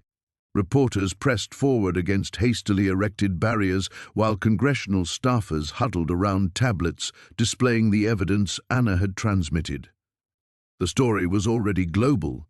17 enhanced children discovered in a facility that officially didn't exist, survivors of a program that had supposedly been terminated decades ago. 6 months later, Sarah stood in a different kind of light. The congressional hearing room's fluorescent illumination was harsh but honest, revealing everything without shadow. At the witness table, she adjusted her microphone and looked out at packed galleries where her testimony had drawn standing room crowds for 3 weeks running. "Dr. Chen," the committee chairman began, "you've presented evidence that fundamentally challenges our understanding of human development and government accountability. In your professional opinion, what do these 17 individuals represent for our future?" Sarah glanced at the gallery's front row, where Anna sat beside Lucy, both wearing clothes that fit properly now, both carrying themselves with the dignity of survivors who had claimed their own voices. 16 other children filled the surrounding seats, no longer test subjects or security risks, but young people whose extraordinary capabilities were being channeled into educational programs designed around their needs rather than government objectives. "They represent what happens when we choose to trust victims instead of protecting them from themselves," Sarah said. "They represent the difference between speaking for the voiceless and learning to listen when they find their voices." Her life had restructured around impossible truths. The Victim Advocacy Institute she'd founded operated from offices in Charleston, providing support for individuals whose experiences challenged conventional understanding. Enhanced children from other terminated programs had been located, 43 survivors across 7 facilities, and each required advocates who understood that extraordinary circumstances demanded extraordinary approaches. Lucy directed the Institute's research division, her 30 years of underground experience invaluable for developing protocols that prioritized survivor autonomy over institutional control. The sisters who had been separated by tragedy had become partners in transformation, their relationship rebuilt around trust earned rather than blood assumed. But it was the children themselves who had created the most profound changes. Anna, now 13 and growing into her enhanced capabilities, testified before international human rights organizations about the difference between protection and empowerment. She spoke 3 languages fluently, had been accepted to college-level programs that accommodated her unique developmental patterns, and maintained correspondence with researchers studying ethical applications of human enhancement technologies. The other 16 had pursued their own paths with the fierce independence of individuals who had learned to save themselves. Some focused on academic pursuits, others on artistic expression, several on advocacy work that ensured future programs would prioritize consent over scientific curiosity. The transformation wasn't just theirs, Sarah told the Congressional Committee during her final day of testimony. The real change happened in how we understand the relationship between victims and those who claim to protect them. These children taught us that survival isn't something you provide for people. It's something you trust them to achieve for themselves. That evening, Sarah walked through the Institute's quiet corridors after the staff had left. In the conference room where they held weekly support groups, artwork covered one wall, drawings and paintings created by survivors processing experiences that had no precedent in psychological literature. The images were complex, beautiful, sometimes disturbing, always honest. She stopped at Anna's latest contribution, a painting of 17 figures climbing through darkness toward light, their faces showing determination rather than fear. At the bottom, in careful handwriting, Anna had written, "For Dr. Sarah Chen, who learned to trust us with our own rescue. You're here late." Sarah turned to find Lucy in the doorway, holding 2 cups of tea and wearing the expression of someone who had found peace after 30 years of planning impossible redemption. "Thinking about tomorrow," Sarah said, accepting the warm cup. Tomorrow would bring new challenges. 3 more enhanced individuals had been located in a facility beneath the Colorado Rockies, and their integration would require everything the Institute had learned about balancing protection with autonomy. "Any regrets?" Lucy asked. Sarah considered the question while studying Anna's painting. The forensic anthropologist who had descended into the Blackwater Mountains 6 months ago was gone, replaced by someone who understood that some truths required believing in resurrections. The sister who had grieved Lucy's disappearance had discovered that some families were forged rather than born. "None," Sarah said finally. For the first time in 30 years, absolutely none. Outside, West Virginia winter was softening into early spring, and 17 extraordinary young people were sleeping in beds they had chosen for themselves, dreaming dreams that belonged to no one but them. Everything had changed. Everything was exactly as it should be.